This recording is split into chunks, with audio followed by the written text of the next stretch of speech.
evening, everybody, and welcome to Devils United. Back again with another preview for one of the biggest games in the Premier League, Manchester United versus Manchester City. And I have got Jason with me today. How are you doing? Yeah, not too bad. Thank you very much, Maisy. Thank you for having me on as well. Much appreciated. You're very welcome. And before we get into the preview, I'll jump in, say hello who's in the chat. Good evening, Niall. I hope you're well. Thank you for coming into the chat. Good evening, Luca. I hope you're well. Thank you for coming into the chat. Hey there to my dad. I hope you're well. Thank you for coming into the chat. And good evening to Ravi. I hope you're well. Thank you for coming in. So we'll first of all start off with Manchester City on how you feel like you have done this season. Not bad.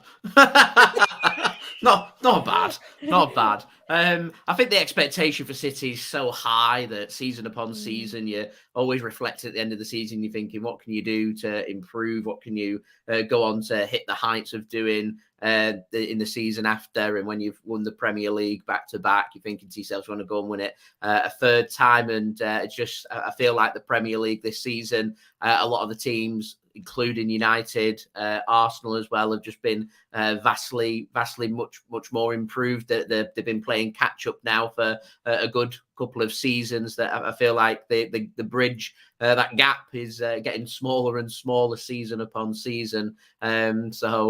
We've not been too bad. We've got a lot of important games coming up, this one included. We've got Spurs coming up. We've got, that's at home. We've got an away match against Spurs beginning of February. We've got a huge game away against Arsenal in just over 4 weeks' time as well. So I feel like I'd be able to give a better answer to your question in about 4 weeks' time. But in the build-up to that, it's been all right. It's not been the best of seasons so far, but it's certainly not been horrendous either. Yeah, absolutely. Because I've seen a lot of people that are not happy at the moment, and I've always said you can never write off Pep Guardiola no matter what, because the thing is with Pep, in a kind of way, in mid-season, sometimes I think he likes to play the bit of the catch up.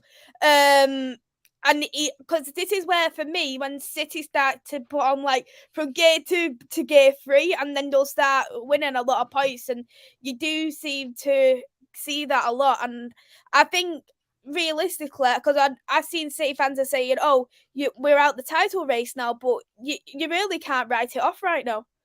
No, absolutely not. The title race isn't over until it's over. If there's anything that we've learned over the last decade or so, our City have been vastly improved. Is you never really can say never, and you need to have that belief all the time. And the Arsenal could have 10 points on us, and I'd still sit here and say we win our important big games. We've got 2 games coming up in the second half of the season against Arsenal. Win both them games, and a 10-point gap becomes a 4-point gap.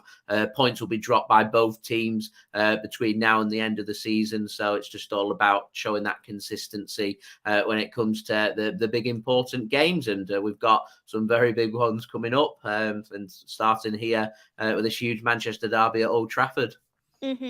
Absolutely. And to be honest, the World Cup hasn't helped at all, being where it has been. And I know you've mentioned as well, there's been a couple of players, I know you mentioned that stage, that haven't been up to scratch since the World Cup. And I think to have the World Cup at mid-season as well, and the players who we have seen who hasn't been at the best as ones who have been in the knockout stages. So it's like they kind of got them bitter blues, whereas in the summer they had the summer then to get rid of it, the pre-season, and then the fine for the start the season.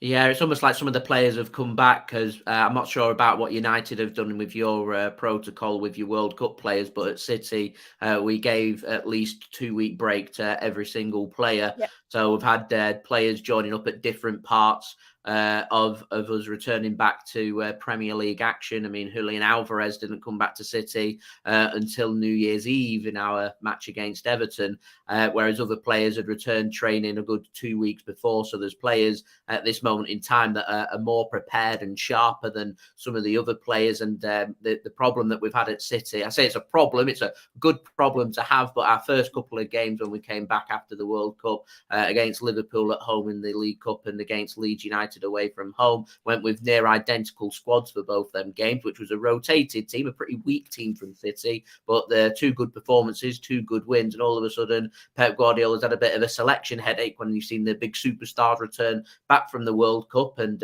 we've seen Calvin Phillips turn back what Pep Guardiola has described as being overweight. We've seen lackluster performances from the likes of Kyle Walker, João Cancelo.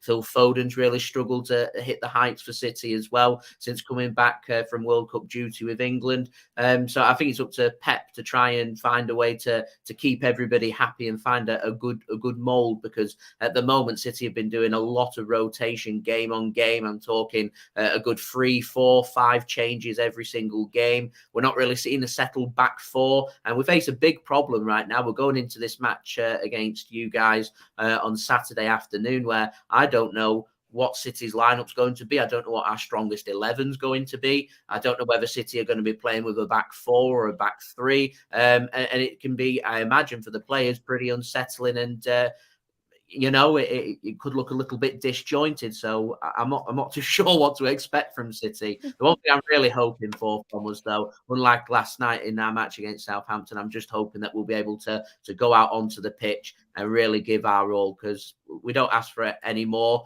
And what I found most frustrating about that defeat yesterday, even though we had 0 shots on target for the whole game, was the lack of fight and the lack of spirit in there. So if we have a good go and we get beat, then I'll gladly say we got beat by a very good team. We gave it our all. We'll just have to come back stronger in our next game. Whereas if you don't want that feeling of regret, if you know what I mean, when you're going into such a big game, and a Manchester derby as well, this is where players can really make a name for themselves.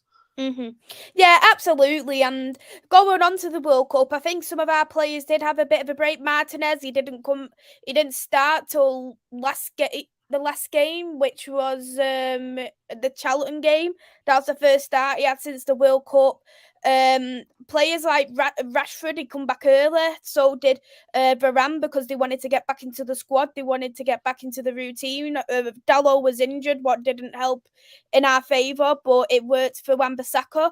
I can see exactly what you mean, though, with the unsettled back four, because I think most teams, I think the only one who probably hasn't had that unsettling of the back four will probably have to be Newcastle, who's in the higher half of the table, because like you say, you've got City, who's had a rotated back four. Man United have had to play Casemiro and Luke Shaw as a centre-back. And Arsenal, I've seen that they've had Rob Holding as well as the centre-back option. So it's definitely not helped in any kind of favour. And I agree, in terms of the game, when you are playing every game, you want to put a big fight on. And this was something what annoyed me with Manchester United last season, is that we didn't have no fight whatsoever, especially when we played against Manchester City and Liverpool. And when you have got them 2 big games like that, you get so frustrated to think how this is two of the biggest games of the season, and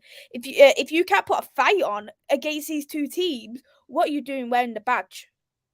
Correct. Yeah, 100%. There's nothing more frustrating heading into a huge game where you want the players to be extremely focused on the game, and you want them to be right up for the fight, because I'm mark my words, United are going to be well up for that game. It's at Old Trafford, the first Manchester derby since after the World Cup. It's a massive game. The world's eyes are watching, and Manchester United, being the home team, will have a point to prove. They're playing catch up in the league. They're not going to want City to be having bragging rights. They're not going to want the gap getting even bigger between City and United in the league at this moment in time.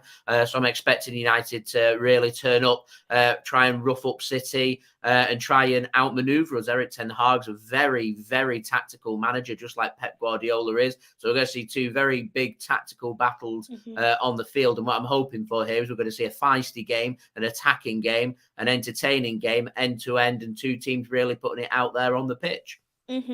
Absolutely. And Ten Hag has said himself that he admires Pep Guardiola for what he's done. He really likes Pep Guardiola, because I know they both worked closely each other at Bayern Munich. So I think it's going to be a very good reunion. And I think as well, knowing the fact that we lost at Etihad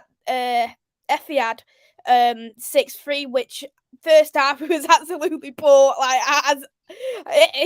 I was so fuming that day, but I It's as think bad as it can get. as bad as it can get. But we've only one thing what really makes me feel a bit better is that we've only conceded. I know this stat is just I hate this kind of stat, but 2 open play goals at Old Trafford, and that gives me a little bit of relief, but not when you've got the likes of Erling Haaland, Kevin De Bruyne, who could potentially play. I reckon, if I wanted to put a little early prediction out there, I'd say one of the main assets we've had, certainly over the last week or so, has been Riyad Mahrez and his set play. So I think that'd be something that United would need to try and nullify, not conceding stupid free kicks, because City end up getting in and around the box within 20, 30 yards of goal. Riyad, I don't know if you've seen City's highlights against Chelsea. Riyad Mahrez scored an absolute beautiful free kick. I watched the game. It was a cracking free kick, and it's something really good that City have got in their arsenal to be able to possess when things aren't going too well. As you mentioned there, Erling Haaland's a player that's going to need to be dealt with by United. I'm hoping that City will go. It's difficult because I don't really know what team City are going to go with and what formation we're going to play. I imagine Haaland will be starting. He'll be the only striker that will be starting for City. I'm expecting to see Mahrez on the right wing. I'm not too sure if it's going to be Grealish or Foden. A lot of City fans are saying they want to see Phil Foden, and I get that aspect. Local lad, Manchester lad, coming from our academy. He knows what the derby means. He'll go out there and be up for any kind of battle. But I've got a sneaky feeling in terms of the tactics. I reckon we'll probably see Jack Grealish play on that left-hand side. And the one thing that Jack Grealish has, which he'll have all kinds of criticism coming in left, right and centre from all kinds of football fans, but the one thing he is very good at is winning free kicks. And if he gets in and around the penalty area and you start any mistimed challenges, then set play could be very important for City. Absolutely. I know you mentioned it could be either Phil or Jack on the left-hand side. Yeah. Who would you rather play on that left-hand side? I'm trying not to let yesterday's game blind my opinion, because Phil didn't have a very good game. And if I'm honest, if you're basing it on game, I always say in my own previews that you earn your place in the starting 11. For a Manchester derby, you earn your place to be able to start. And from what I saw of Phil in that Southampton game, I didn't see enough for him to warrant to start. So if it was up to me, I'd start Jack Grealish. I'm not too fussed either way if it ends up being Phil or Jack. I just think in terms of the game and what City will be looking for, I think we'll get more success from Jack Grealish. And we do have the obviously the substitute bench to go at. So if it isn't working for Jack, take him off 50, 60 minutes in and throw Phil Foden on. Absolutely. I reckon for me, our front three will probably be Rashford, Martial, and Antony. I know people have already mentioned it in the chat. We've signed Wout Weghorst today on a loan deal. He's supposed to be ready for the game. From what I've heard, he's supposed to be registered for them. So I can imagine he's probably going to be coming off the bench. I reckon United's best chance of getting in and at Manchester City would probably be through pace and precision. So the front three you just named there, you'd probably be better suited to expose our high line.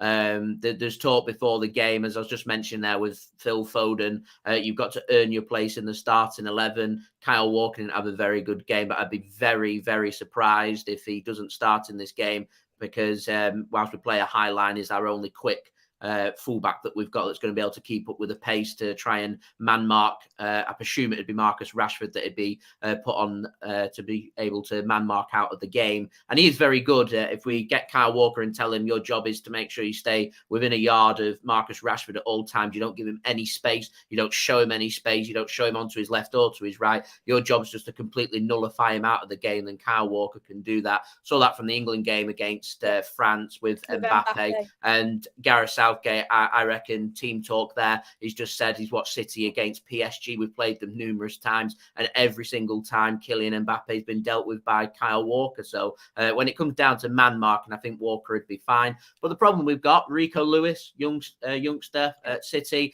he's a player that's really benefited from the World Cup with João Cancelo and Kyle Walker on holiday. He was playing against Liverpool and against Leeds, put in a cracking performance. He's really adapted himself really well. I wouldn't be surprised to see him start either. But if it came to a choice between is it Walker or is it Lewis, I think I'd be going for Walker tactically just to try and deal with that pace.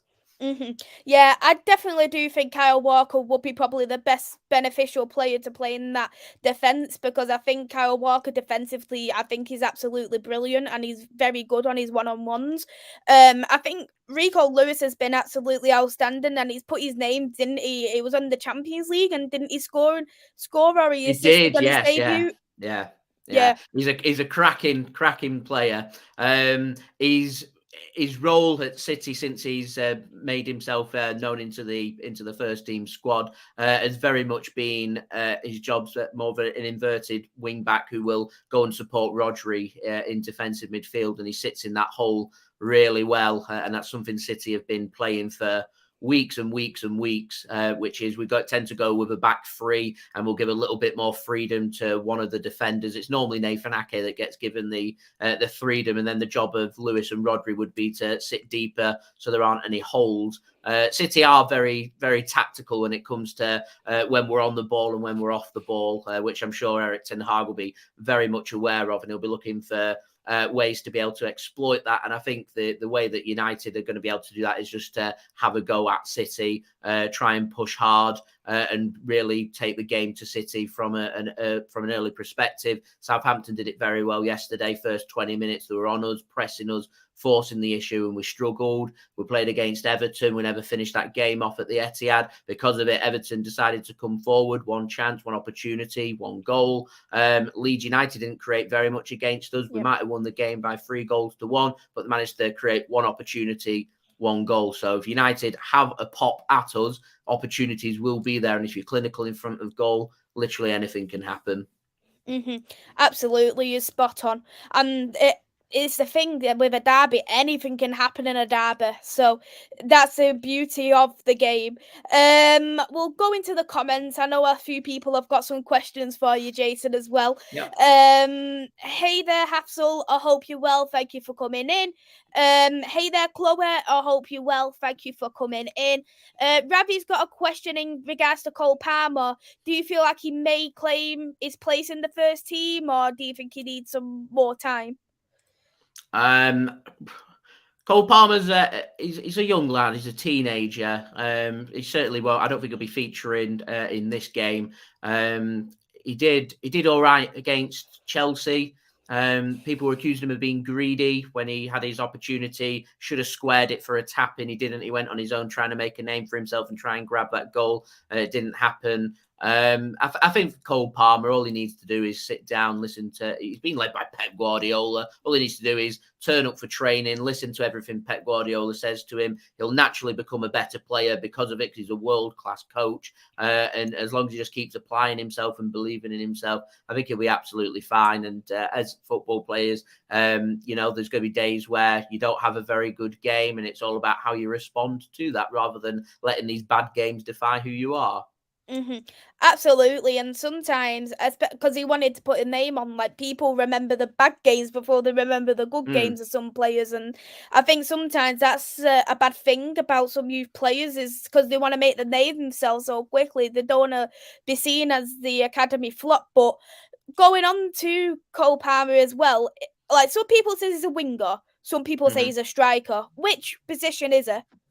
He tends to go on the right-hand side. He's a right winger. He didn't look too bad at left wing. He actually sits behind the striker very well as well. And, Pep Guardiola, he likes his versatile players. He likes his players to be able to cover 2 or 3 positions, which Cole can do. And I think one thing City don't really have is much depth into the squad. We've got a very good core 18 or 19 players, which fills out our starting 11 and our substitute bench. You get 3 or 4 injuries, and all of a sudden there we go down to the bare bones. So having players like like Cole around that can just come on for 10, 15 minutes here, 10, 15 minutes there. They're the opportunity that Cole Palmer really needs to take to force the issue. We've seen Rico Lewis do it at fullback, and Cole Palmer needs to do the force the issue when he gets his opportunity as well. And there'll be plenty of opportunities because there's plenty of games to play between now and the end of the season. Absolutely, and you've still got some cup games in there as well. Who have you got in the FA Cup? Is it Arsenal now? Oh, we've got Arsenal at the Etihad. People have been saying to us season upon season, City always get the easy draws. Our cup draws that we've had this year have been Chelsea at home, Liverpool at home, Southampton away in the Carabao Cup. FA Cup's been Chelsea at home and now Arsenal at home. So we've had anything but straightforward domestic cup draws so far. Yeah, and we've had easy ones, which I can't lie, I'm happy about. Having Charlton, having Reading, I can't complain. We're normally on that side of the fence. Give me them draws any day of the week. You can rotate your squad. You can turn up. As long as they turn up and show the quality, you end up going through without burning too much energy. I feel like City had burnt too much energy from the Chelsea game that we looked a bit worn out against Southampton, and ultimately we've ended up going out. But we've got a chance to respond on Saturday, and that's good because playing every 3 to 4 days, you'll know the feeling as well being in Europe. When you're playing every 3 to 4 days, you don't really have much time to dwell on a bad result, do you? You just move on to the next match and you end up winning that match. Everything's fine. Absolutely. I do like having loads of football, but I just worry now with injuries, how the injuries are just going to go ahead, because I know you mentioned squad depth too, but I worry with Manchester United as well, because we don't really we've got some good squad depth in the wing, in the left-hand wing, but Sancho's not back, but he's training alone, and you look at, if you have one injury to Varane, we've got either Lindelof or Maguire, and then you look at the likes of, if for instance Casemiro's injured, who's your defensive midfielder? Yeah, depth's very important. I think when it gets towards the business end of the season, we find it every single year once we get towards the Champions League quarter final, if we're still in the FA Cup as well, something has to be sacrificed, and it's very Manchester City over the last couple of seasons. We've made a couple of Wembley appearances in the FA Cup semi-final, and Pep's decided to rotate the team for an FA Cup semi-final. Went out to Liverpool last year. I went down to Wembley and I was seething that City had decided to rotate their team. We had an opportunity to get to a prestigious FA Cup final, and we decided to play a weakened team against Liverpool. We conceded 3 in the first half as well. It was just, absolutely furious. But it's just one of them things that focus has to be. You have to prioritise what you want to win, and City's ambitions always, first and foremost, we want to win the Premier League because that's the trophy we like to win. And then after that, it's obviously the Champions League, and then domestic cups are domestic cups. Yeah, I've always said Premier League is always my number one, and then it is the Champions League or the Europa League, just because it's still a European competition, and they're the 2 best trophies to win. And then after that, I'd say FA Cup, because it's the oldest cup in English football, and you see so many upsets in the FA Cup. Like you had Portsmouth a few years ago. Wigan's won it. It's just so beautiful. Don't talk to me about Wigan's one. Do not talk to me about that. Like, Portsmouth is a bit of an upset for me in 2008. But yeah, completely get your point there. Yeah, definitely. You in terms of your priority, the teams are competing at the top end of the Premier League. Their priority is always going to be the Premier League. I always find the European competitions very much comes down to not so much luck, but it all just comes down to a 2-legged game where anything can happen over 180 minutes, and fine margins can end up defying your season. And City have always come unstuck in the fine moments in the Champions League. Unfortunately, I'm hoping this season will be different, but we'll have to wait and see. My dad has given us an update in terms of the score. Fulham are 1-0 up. Oh, really? Yeah, Willian scored. Fabulous. Chelsea are it's Chelsea they're playing, aren't they? Yeah. His former player Chelsea, Willian, scored against them. Oh. They're struggling a lot, Chelsea, at the moment. Saw that from the 2 games we've just played Yeah. against them. They're struggling with their injuries, and they look very mediocre, like mid-table mediocre at the moment. I agree with that completely, and I just don't think they've got a transfer strategy either, in my opinion. No. No, they've got no identity at the moment. They're kind of stuck in limbo whether they want to play defensive football or do they want to play attacking football. They don't seem to score that many goals. They just go out there and bring in players for the sake of bringing in Yep, players, or exactly. spending millions upon millions to bring in players that, quite frankly, don't suit the system. And I would go as far to say, in terms of the Premier League for the last 5 or 6 years now, you can't just sign players and expect them to gel and expect them to become a very good team that you're going to be able to compete for trophies. You need to work hard. You need to have that identity. You need to have the formations and the tactics and everything sorted before you then start to add bits of quality to your squad. And I think that's actually, I'll give United a compliment. I don't like giving United a compliment when it's a build up to Derby Day, but I'll chuck a compliment out there. I think that's one thing Erik Ten Hag's very good at. He'll give you an identity. You know exactly what style of football you're going to be playing. You know exactly what formations you're going to be looking for. Your players will get used to the demanding systems, and if you give them a bit of time, all of a sudden you'll have tremendous success. And the financial backing that United have got as well, along with the support, I think as long as you stick with Erik Ten Hag and you give him the control and the power to be able to implement his style of play, I reckon 2 or 3 years you'll be competing well up at the top of the Premier League. I'm hoping, I hope along with so. Manchester City, and we'll be having a Manchester 1-2 clash once more. I hope so, and I agree with you about Ten Hag. I think for me, this is the first time since Sir Alex what I can look at and go, I'm happy with this manager. I feel like he is. You look at him and think he looks like a Manchester He's United manager. Does that he's sound weird? He's a But sensational manager. yeah. I remember doing a video a couple of years back when I was speaking about Pep Guardiola, because he's always flirting with, when his contract goes down to having less than a year, he's always flirting with, am I going to sign a new contract? Am I not? Thankfully, he has signed a new contract, but it does get to a point where we've got to speak about other managers. And I remember doing a video a couple of years ago, having a look at, in terms of our style of play, what could be next. And Erik Ten Hag was one of the managers that was speaking about, and he's a sensational manager that, whilst we've kept hold of Pep Guardiola, you've managed to add him to your team, and you've got a sensational manager there. If you back him and stick with him, I'll guarantee you'll get success with him. No, I absolutely agree. Reese has said, "Hey there, Reese. I hope you're well. You certainly can't write off Pep, but I'm not going to lie. I'm sick of his approach where he deliberately overthinks. It's almost as if he enjoys doing it." I don't know if you've picked up on Pep's comments pre-match Southampton and post-match Southampton. So pre-match, he was speaking about the derby, and he was saying that he's going to experiment, he's going to overthink, he's got lots of different ideas in his brain about how he can counteract Manchester United, and he said he might chuck out a surprise or two. And then he came out in his team selection against Southampton. We saw Kyle Walker starting in a back two as a centre back. Didn't work. I have a feeling that Pep Guardiola was trying some things with that Southampton game with United in mind, and if any of the players impressed in the positions that they were playing in, then they'd have been in obviously in with a shout of starting in the Manchester derby on Saturday. Ended up the result didn't go our way, and Pep Guardiola post-match laughed it off and said, "I was joking."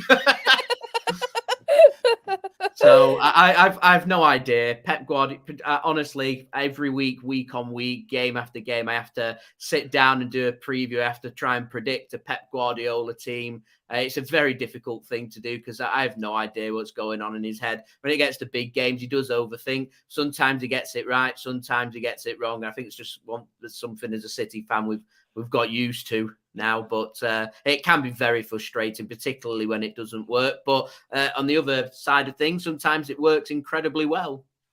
That's very true. Mind games can help at time to Yeah. time. My dad has got a question for you, Jason. When did you start supporting Man City, and who's your favourite all-time Manchester City player? Started supporting City back in 2002, so 21 years ago, in the build-up to City's promotion season from what was then Division 1. And growing up, I'd probably say either hookers, Darren Huckabee, Sean Gota, another player, Ali Banabi is my early favourite player. I think if I had to name a player right now, my all-time favourite, it's going to have to be Sergio Aguero, top goal scorer at City. He's delivered very many fond memories for Manchester City, and of course, we're doing a derby preview. We're gonna have to speak about his goal with 93-20 back in 2012. May 2012. He's a hero, an absolute hero. Oh no! Oh dearie me! No, we don't want to talk about that one. But Aguero's definitely a good shout. One player who I did like from Manchester City when he played was David Silva. I think he was an extremely underrated midfielder. He never got the he did off City fans, but outside of Manchester City, I don't think he got the recognition he deserved. He was such a classy player. I can't quite put my finger onto why he's so criminally underrated. All I can think of off the top of my head was I think a lot of fans judged David Silva based on his performances from 2010 when Spain won the World Cup. And he only started, I think, one game during that World Cup, and that was their opening game, which they ended up losing. And David Silva, I don't think, started another game for Spain, which saw them then improve on the form and went on to win the World Cup. So I think on the world stage amongst neutral fans, they never really rated David Silva, but we got to see the beauty of his ability to move the ball, his ability to create opportunities, and he was just so good with his feet. The ball literally just stuck to his feet like it was glue, and he could just create anything from anywhere. The assist in that 6-1 win at Old Trafford for Edin Dzeko for the 5th goal, I think it was a thing of beauty. I'm not mentioning it because it's the thing. It's just what sticks in my brain with an incredible assist. It is an incredible assist, and I think it just showcases the consistency that David Silva had. He had that in his arsenal to be able to just thread balls through from such difficult situations, and he always just, every time he made the pass, it was just with the correct weight. It was never too short. It was never too heavy. It was always just absolutely spot on. And he's a massive player. And actually, we've never really got round to replacing his creativity in our midfield. If you have a look at City's midfield creativity, I mean, we've got Kevin De Bruyne. He's a very different player. He sits a lot deeper than what David Silva used to do. Bernardo Silva, he's similar, but also very different to that of David Silva. And he's just a classy player. Such a good player. I agree. I completely agree. Question from Chloe. What do you think will be the difference from the game from yesterday to the derby match on Saturday? Chloe, that's a brilliant question. I think I'm hoping anyway that the difference is going to be the intensity. I'm hoping City are going to come at United and we're going to go in with a strong game plan of we're going to attack and we're going to score goals. It worked so well at the Etihad, and I don't really see why we need to change things up, so to speak, in terms of the intensity and in terms of the direction of the game. City just need to be thinking about, rather than how do we stop Manchester United, thinking more, how do we get the ball to Erling Haaland? How do we make sure we're finding the back of the Manchester United net, and we'll end up going into a bit of a ding-dong battle is what I'm hoping for. Against Southampton, it was just so messy. Nothing was working, nothing was linking up. And in terms of it, we ended up creating very little. We ended up having no shots on target. And honestly, watching that game, it was a very frustrating game. I'm having to do my review video after the game yesterday because I'm just so pushed for time with so much content coming out at the moment that I like to be able to sit on a game like yesterday. I like to be able to sit on it for 24 hours before I give a so-called reactionary reaction towards the game. And I was upset with the defeat and the manner of the defeat. I'm hoping that the game against United, we're going to right the wrongs of that game, and we're just going to go all out with our frustrations and hopefully take it out on you guys. Oh, I hope not. I really hope not. Hey there, Renee. I hope you well. Thank you for coming in.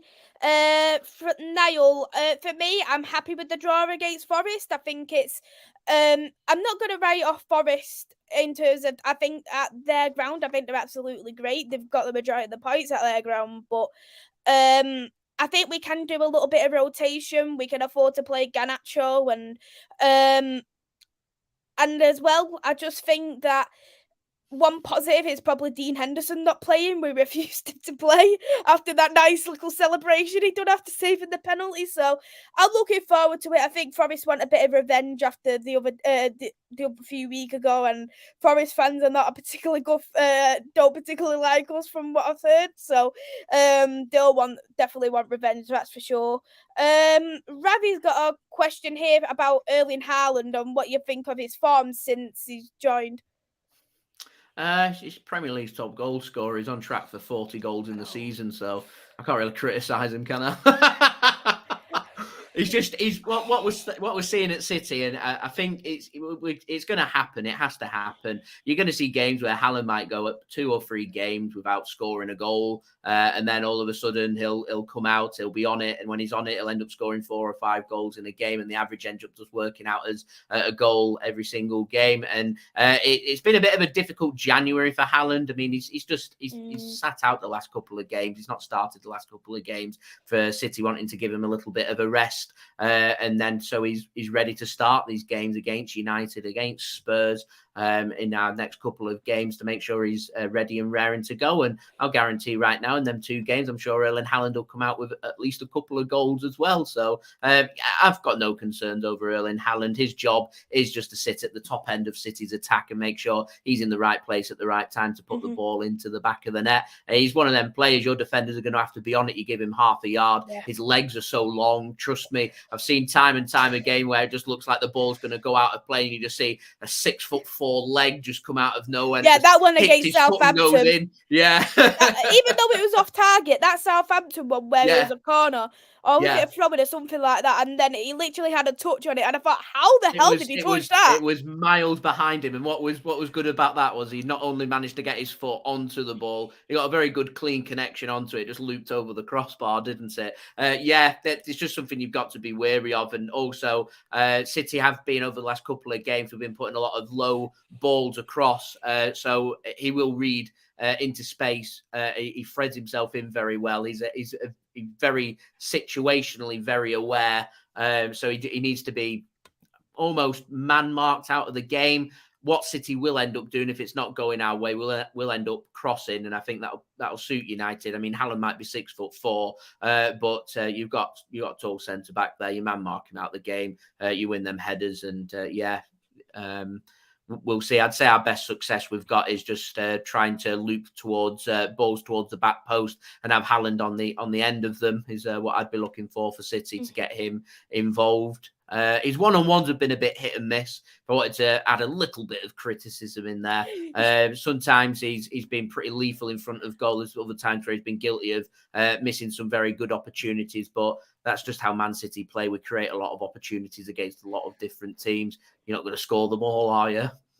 He's an absolute machine. There's not much you can really say badly about Erling Haaland. And one of the interviews, what I thought was funny was when they said to Erling was, "Oh, you've got the same amount of goals as your dad now."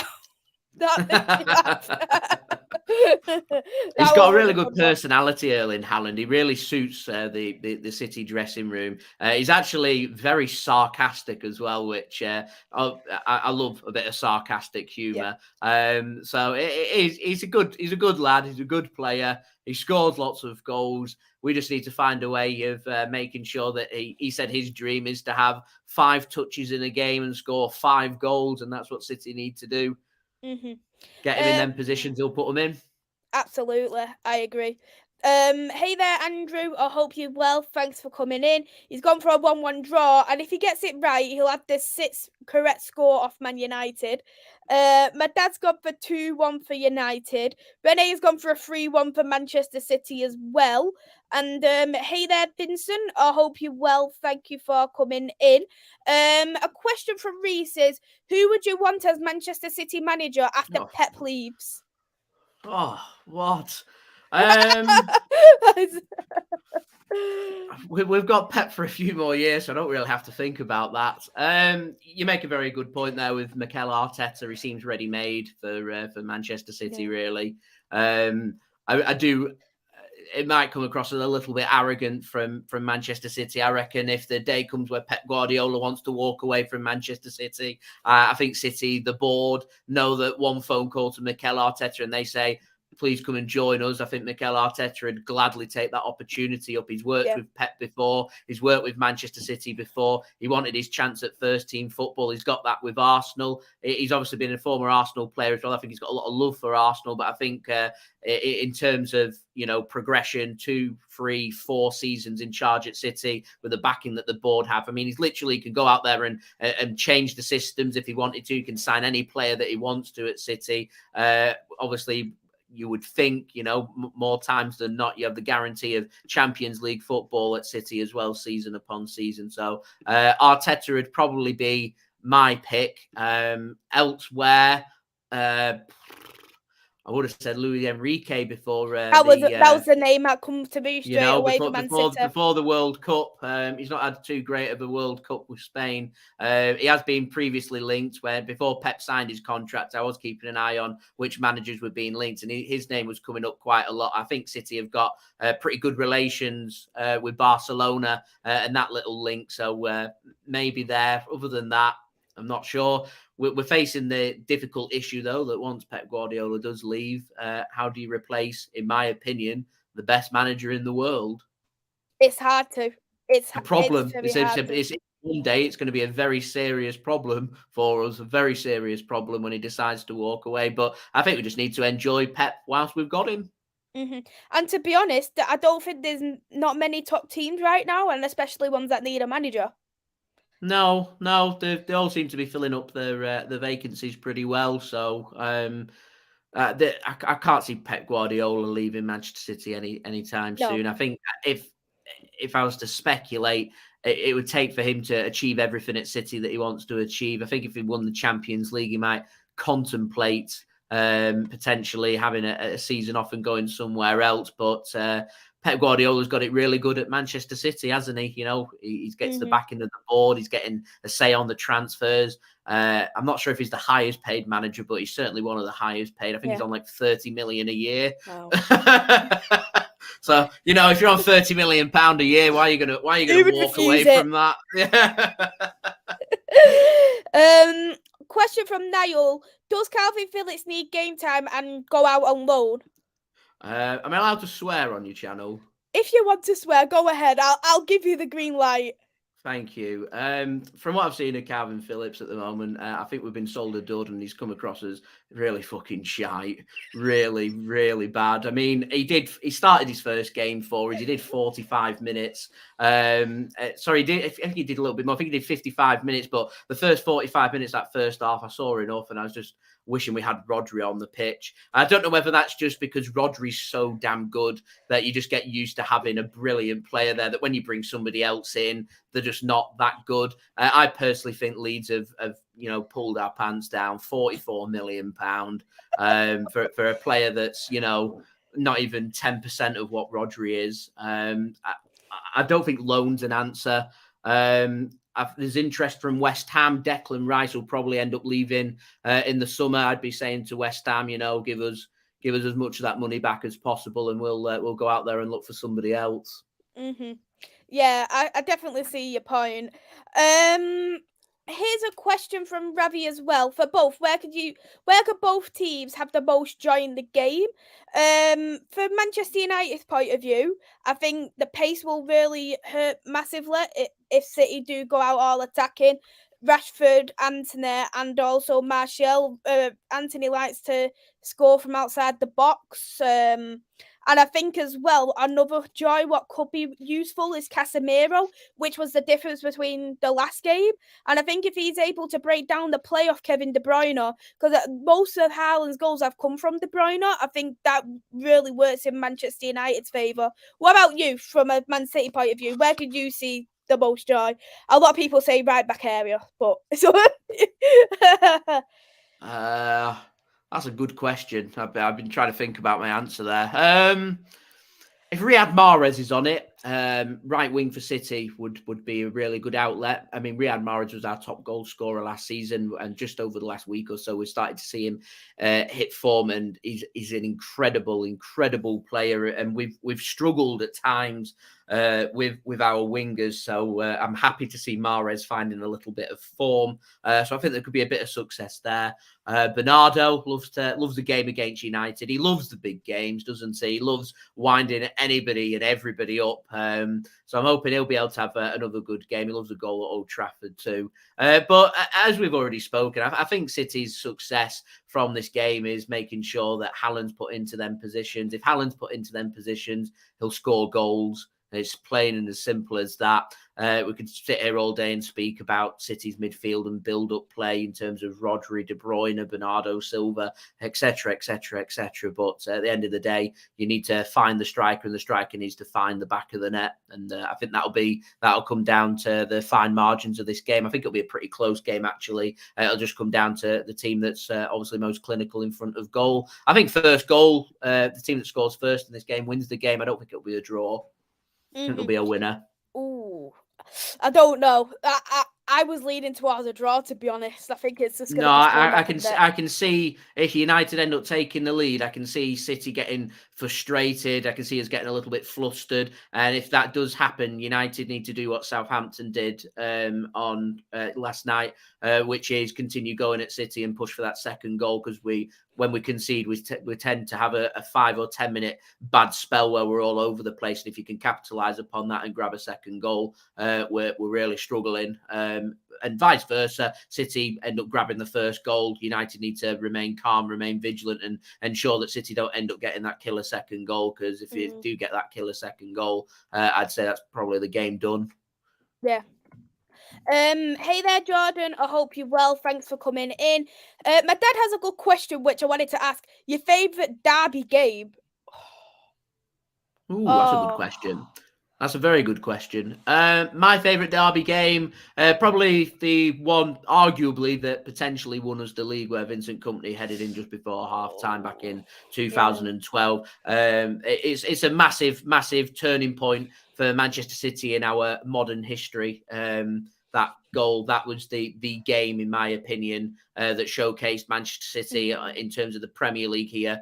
Are here to claim our prize of the Premier League trophy, and we're here to stay. I think close second was that match in the FA Cup semi-final 2011. Where Balotelli winked at Rio Ferdinand. He had him up, holding him up by his collar.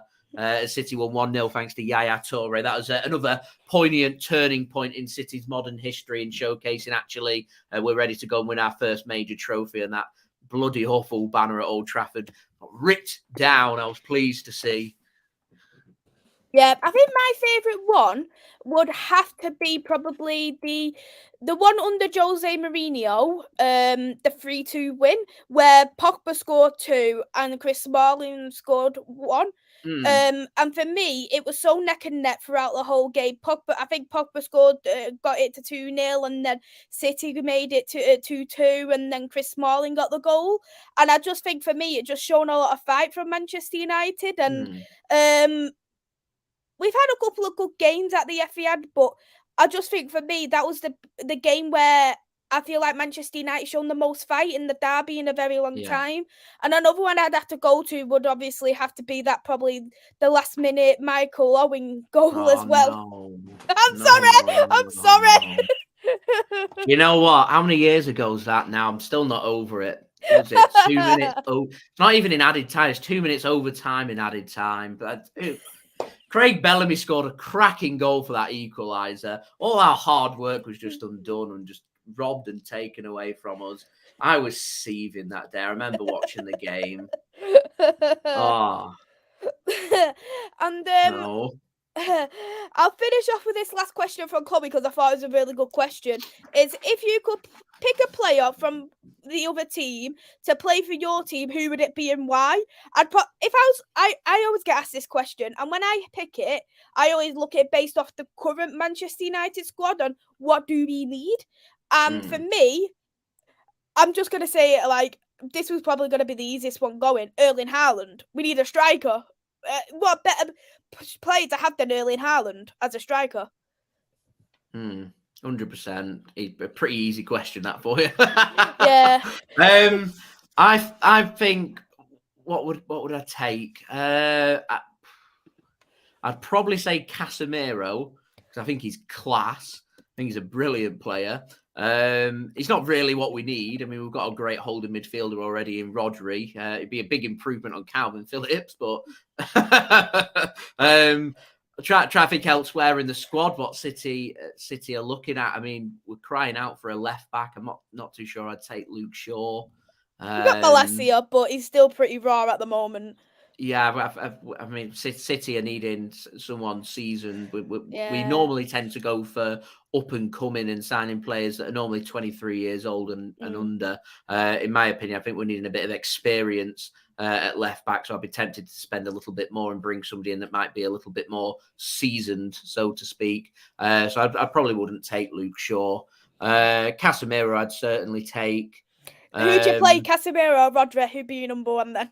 Rodri, just because he suits our system so well. I wouldn't have anybody, honestly, in the world. I'd have Casemiro. I'd run it very close, though. I'll chuck a curveball out there. I like controversial. Marcus Rashford, I rate him. I think he's a decent quality player. He's quick.